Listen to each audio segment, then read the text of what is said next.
Jeff, I want to speak about the historical Jesus and to make use of some of the new books out on this topic. There's an interesting one by John Dominic Crossan called The Historical Jesus, The Life of a Mediterranean Jewish Peasant. Mediterranean Jewish Peasant. It's an interesting way of thinking about Jesus. And as we begin to talk about this, we should remember the danger in trying to search out who Jesus really was, of putting on Jesus our own perceptions of things. Just to take one example, in the 19th century, there was a lot of efforts to think about equality of people and so on, and human rights, and in liberal kind of circles. And so very often Jesus was portrayed as that kind of person, as a sort of ethical teacher who told us nice things about how we ought to love one another and so on. And then at the beginning of this century, Albert Schweitzer wrote a really important book on the historical Jesus, in which he said that's all nonsense. And he went through all of these various portrayals of Jesus and showing how it wasn't how Jesus was at all. It was just people made that up or read back into it. They selected out texts that made Jesus look like they were educated liberal people, so they made Jesus look like that. And Schweitzer, of course, then gave his own interpretation, which was that Jesus was this eschatological prophet, one who was convinced that the end time was coming, and that's what governed all of his teachings and so on. So we might look at that a little bit, the tendency throughout history to make Jesus into who we want him to be, and our own temptation too. Well, and it's because we can only look at Jesus from where we're standing, and in our particular time and place. And so as we read the text, as we read the New Testament, we'll start to get some idea of what's important to us, and we'll drag that stuff out of the text. And it's not inappropriate to use the Gospels to help us, to guide us today, but the problem is best we can ascertain what did they mean originally. And that sort of gives a challenge to our situation and calls us to be attentive to who the real Jesus is, and not the Jesus that we'd like to create in our own image and likeness. The scholars today are attempting to do that, to try to be more objective, to step back. It's sort of almost like saying, well, what could an agnostic or an atheist say about Jesus? That might be one way of thinking of what they're trying to do. Apart from my faith in Jesus as the Christ, the Messiah, the Savior, the prophet, apart from all of that, what can we say about the historical Jesus? Getting back to the person who we think who lived in the first part of the first century of our era. And the point you make there, we try to be more objective, and the fact is we can't be totally. Right. Everybody has a bias, and so the best that these scholars can do, and I admire them very much, is to say, this is what I'm trying to do. I have perhaps these biases. This is where I'm coming from, but I'm trying to be aware of them and to deal with them as best I can. That's a very honest author. I'm always suspicious of the one who says, here's absolutely what it is without any bias, no varnish, no anything. Here it is. I don't think we have that kind of access to truth. Nor do we have that kind of access to an historical figure like Jesus. Very often the best we can do is get converging probabilities. Very hard to know exactly what words. For example, in the Lord's Prayer, there's two versions, one in Matthew and Luke. We presume they got that from a particular, what we call the sayings of Jesus, the Q document. And yet they word it differently. And so we would have an argument about, well, which one is really right, the version in Matthew or the one in Luke? It's awfully hard to tell. And the same way with the famous sermon of Jesus. Matthew has a sermon on the Mount. Luke's got a sermon on the plain. Luke says, blessed are the poor. Matthew says, blessed are the poor in spirit. So now you must make judgments about, well, which one did Jesus really say? And it makes a difference, doesn't it? It does. I mean, it sounds different to say, blessed are the poor, than to say, blessed are the poor in spirit. And I would say very often the scholars would tend to come down on the side of Luke here, since Matthew softens it in some ways, and it's more likely that the harsher kind of stronger statement would have been the one Jesus would have used. Or the question of which text of the Lord's Prayer do we trust, and people tend to trust Luke more than Matthew because Matthew's is longer and more developed, and the thought is very likely people would develop what Jesus said further rather than to cut off parts of it and say, well, we don't like this part that Jesus said or don't like that part that Jesus said. And this again brings us back to this is the scholar's best guess. It's not absolute certitude, but it's pretty good. Yes, what believers need to know is that the thrust of modern scholarship on this question is much more positive these days. Not that many decades ago, we had many scholars saying you can't know much about the historical Jesus. You can know what it says in the Gospels, which are written much later, maybe between 70 and 95.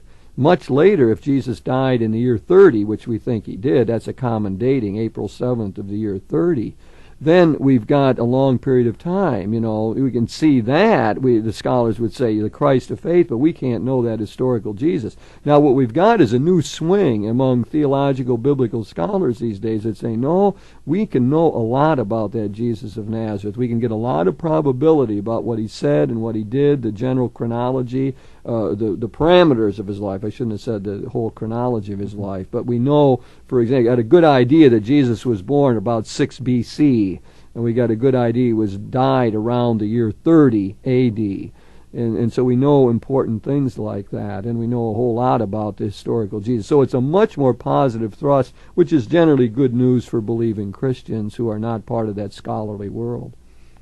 There's 2 books, Jeff, that we might just contrast here. There's one by John Meyer called A Marginal Jew, Rethinking the Historical Jesus, which provides a way of looking at Jesus. And then this one by Crossan that I mentioned, The Historical Jesus, The Life of a Mediterranean Jewish Peasant. Crossan's book is far more his own thinking. He'll very often say, well, this is how I see it. This is my opinion, and he sort of goes off in directions you begin to wonder about. Meyer tries to be at least more objective, saying, well, this scholar said this, and this one says this, and these are the sources, and I think this. He's more modest, put it that way, more cerebral in his approach. And in a sense, maybe, more cerebral is a good word, maybe more scientific in one sense. The books feel different to me. Meyer's book feels like Thomas Aquinas to me, saying, videtur quod, it would seem that, and then here are all the arguments on one side. But on the other hand, sed contra, here are all the other arguments. But now, in the middle of all this, this is what I think. This is my best guess. And in his notes, he gives you everybody that's in the argument and says, here's where you can find it, and there's implicit there is you can look it up and make a decision for yourself. Crossan, on the other hand, reminds me a whole lot more of St. Bonaventure in the sense that his book's very personal. There's a certain passion, a certain feeling there. It's in a sense, well, it's not, I don't want to say he's not thinking and not thoughtful. He's a very brilliant man.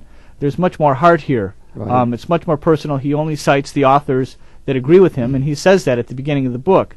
I only cite the people that agree with me, and you can look up some other people if you'd like, but I've got an agenda that I really want to carry forth. And it's pretty honest that way. Oh, yeah, exactly. The 2 figures that refer to are the 13th century contemporaries, Thomas Aquinas and Bonaventure, who were great thinkers and among the most important theologians in the history of the Church. 2 different styles. But let's use John Meyer's categories here and talk about Jesus as a marginal person in relationship to the rich people, the aristocracy, the priesthood that was centered in Jerusalem, and so on, and begin to talk about Jesus as a marginal person in relationship to all of that. And to get at this, I would use Crossan here and his idea that Jesus was a Jewish peasant. Now, one of the criteria for whether we're at something that is really true about Jesus or not is what all the authors call multiple attestation. That is, does it say about Jesus in the different sources that we have? For example, Mark's Gospel is a source. Does it say it in there? Does it say it in Paul? Does it in his writings? Does it say something in John's Gospel about it? Or in the source that both Matthew and Luke used as sayings of Jesus, which we call Q? Multiple attestation means that if it says it in all those different sources of the Gospels, that is a better chance that it really is the way it is. Now, I would say that we get multiple attestation here that Jesus was not within the power structure. Jesus was not a priest. Jesus was not an official teacher.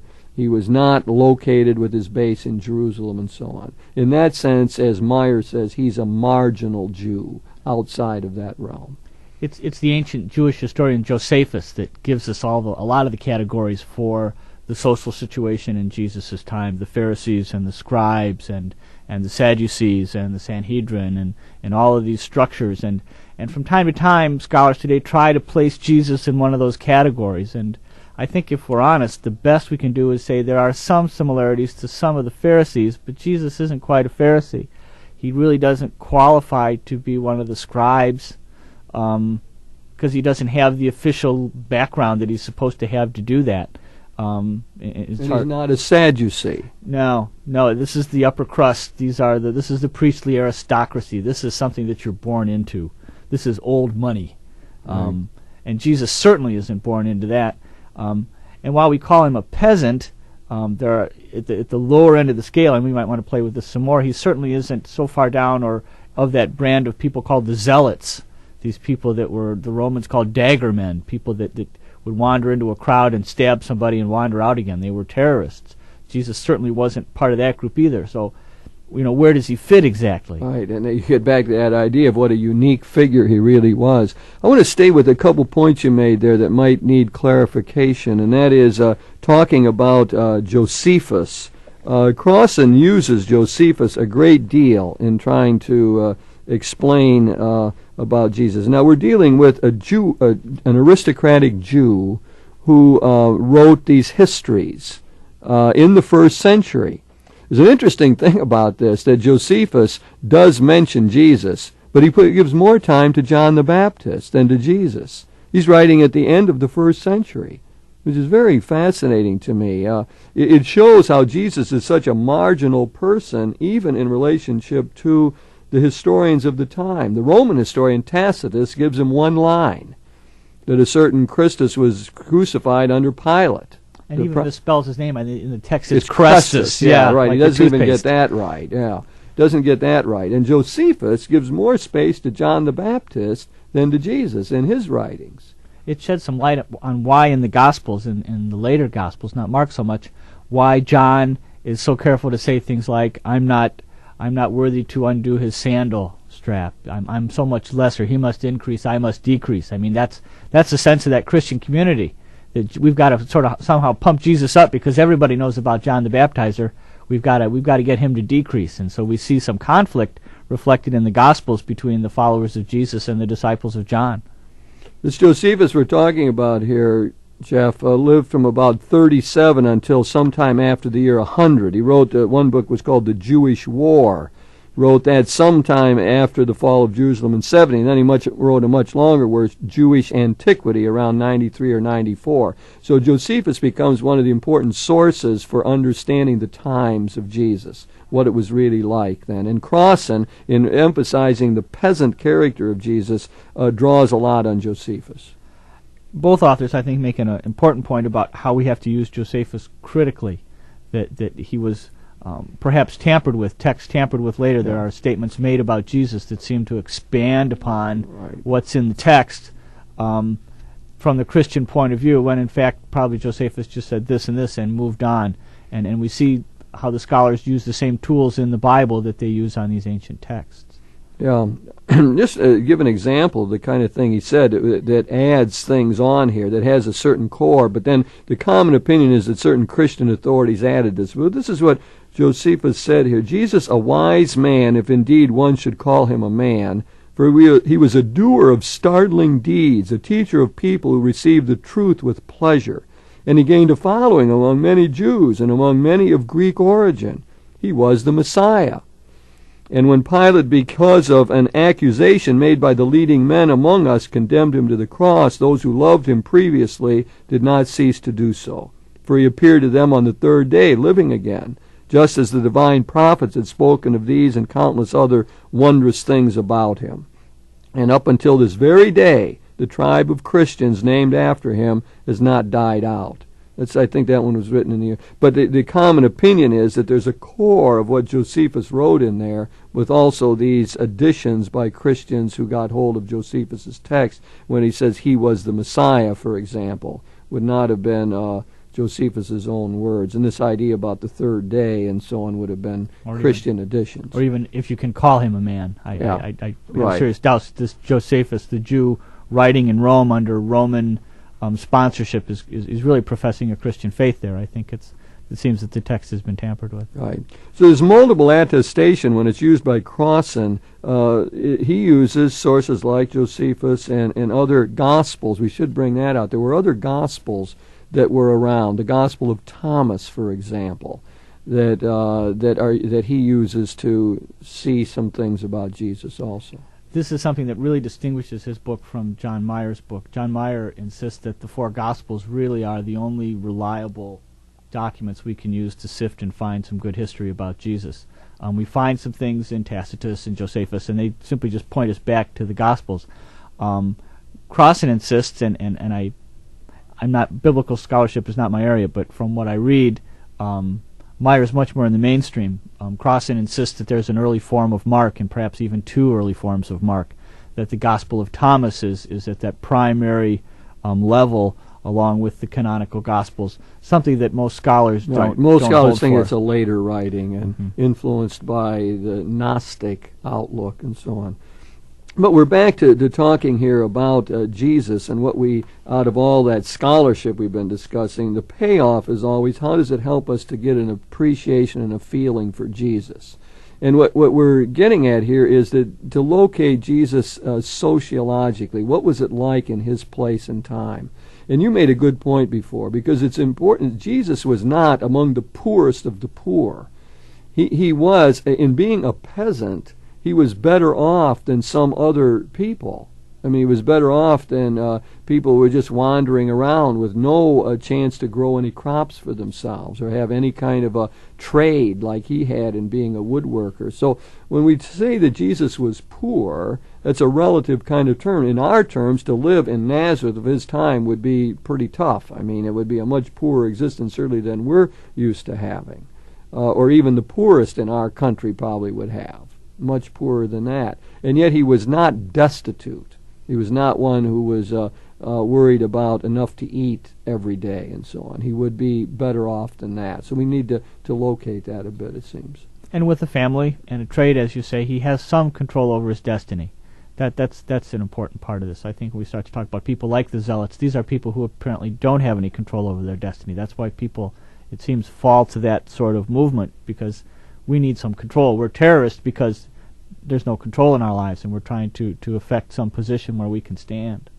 Crossan makes a very big point, Jeff, out of distinguishing Jesus from the urban elite, or even the urban terrorists. There were urban terrorists in the first century. Those would be people who were influenced by the teachers, by the people who were more educated, and their strategy was to kill people periodically, like terrorists would do, in order to make a point. Now, we got to get back to the overarching position here is that Palestine at the time of Jesus is an occupied country. The Romans are occupying the Jewish country. They are under the thumb of Rome. The Roman emperor is the great power here, and then the procurators, like Pilate, are the arm of the Roman government. So what happens here is that Jesus is part of a marginalized society. They are not able to control their own destiny generally, and they are under great taxation as the peasants of that time, and under the Roman thumb. That's why the tax collectors were so hated. They got sort of taxed twice, from the Romans and then from the own Jewish people who collaborated with the Romans, taking their own off the top. We get that in remembrance of that in the Gospels, where the tax collectors are the hated ones, collaborators with the Romans. So we got an overall picture here of Jesus living in a time and in a country occupied by the great foreign power Rome. And there's a memory among these people of a time when they were a sovereign nation under King David. This is what makes it the worst. I think we are God's chosen people. God has established us. God has given us this land, and we find ourselves in this awful situation. Our memory of who we are makes this all the worse. Now, you mentioned various groups here. There's one group that sort of collaborates with the Romans. You know, the Sadducees often were in that position. They're aristocrats. They include the priestly group, the official group in Jerusalem. They're more on the in. They have to interact with the Romans and so on. There was, according to Crossan, quite a conflict within Judaism itself. within the Jewish world, a conflict between the urban dwellers, the power in Jerusalem, and the peasants. And that's why he links Jesus as being part of the peasants, the people who are out, who are not in the center of power. Their big thing is that they were in revolt against Rome, but more by their actions. They didn't have a theory about it. They knew they just didn't like living like this. And that out of that peasant group, he thinks, came the zealots. That is, the people that their big thing was, well, let's take the sword and attack these people. That's how we would have to deal with them. So he sees a conflict between urban and peasant, and that puts Jesus in the middle of that. In other words, when Jesus comes to Jerusalem, he comes as sort of an outsider. And again, these authors almost all accept the idea of John's Gospel that Jesus came periodically to the great feasts in Jerusalem. And he built up enmity then against the religious establishment. He is seen as this rural peasant who is on the outs, who's not educated, and they are the in-group within Judaism, and this creates a kind of conflict. Helpful to see Jesus, I think, in that way. He presents an alternative vision of things that's viable, and it's disconnected in some ways. Well, Jesus, comes to Jerusalem, goes to the temple, presumably attends the synagogue as his weeks roll around. His vision is an alternative one, and one that isn't as centrally located, with everything being in Jerusalem. The God that Jesus talks about is much less spatially limited. This is, we see remnants of this, or maybe a reflection of it, in John's Gospel, where Jesus talks about we worship our God in spirit and truth. It's the place isn't the important thing. Go to your room and pray in private. We have access to God wherever we are and whenever God touches us. So that this is an important point, I think, that you allude to, Jeff. I think we should stay with that for a while. That much of Jesus' teaching undercuts the social divisions that would that the entrenched people would see as a challenge. One of the ways that we commonly say this, we said one of the criterion for speaking about Jesus is that there's multiple attestations. And one of the things that is in all the sources is that Jesus associated with outcasts, that he had table fellowship with those who weren't accepted. That meaning simply went to people's houses, like Zacchaeus, the tax collector, and had dinner with them. And that this really bugged people. But the sociological analysis we're giving helps us understand why it bugged people. As Crossan says, it's because it's an implied threat.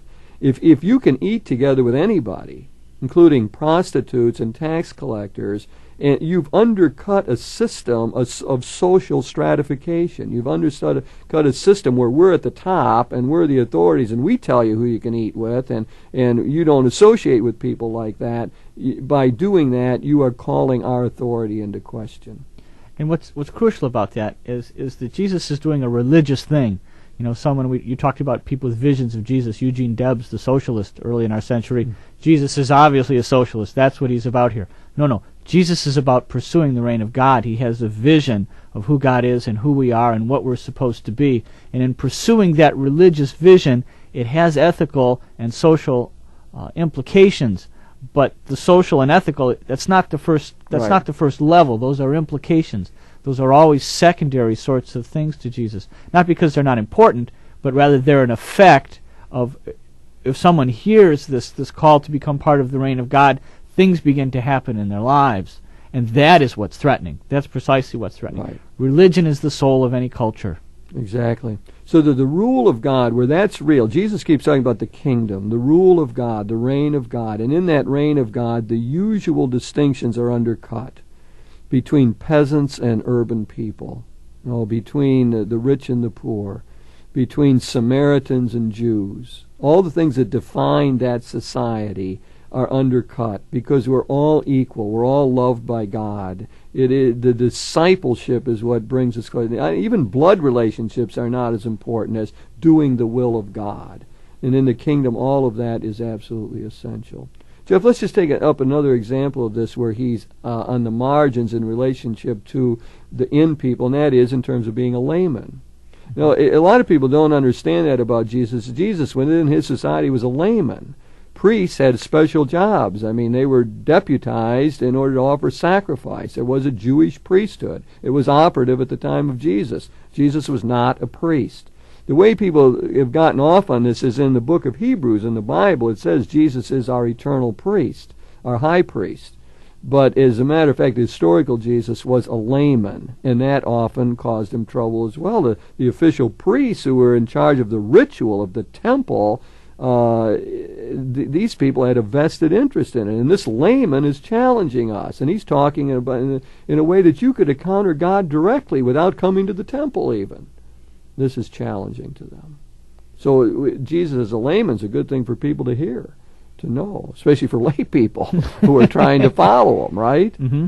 I think so, precisely, that there's, of course, Christian theology plays this out. Our baptism is what makes us all part of the program, and that commitment of faith, and that draws everybody into it.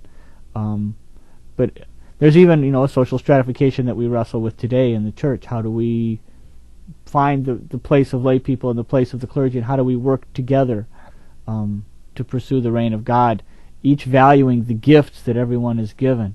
And that's very difficult. But again, we have to hear Jesus in our time and place, not just hear the words, but do what Jesus did. How do we replicate that in our own time? Exactly. So, Jeff, we've been talking about Jesus, a marginal Jew, on the margins in relationship to the priesthood, the official priests of his time, the aristocracy in Jerusalem, and we see him as a peasant, a poor layman from Galilee, a despised little village of Nazareth, and yet coming on with his wonderful, marvelous teaching about the reign of God, where every human being will be respected and all are called by name, and where people would live in mutuality and harmony. It's a wonderful vision. And it's a challenging one, as you said. It has great ramifications in the religious world and also in the political world.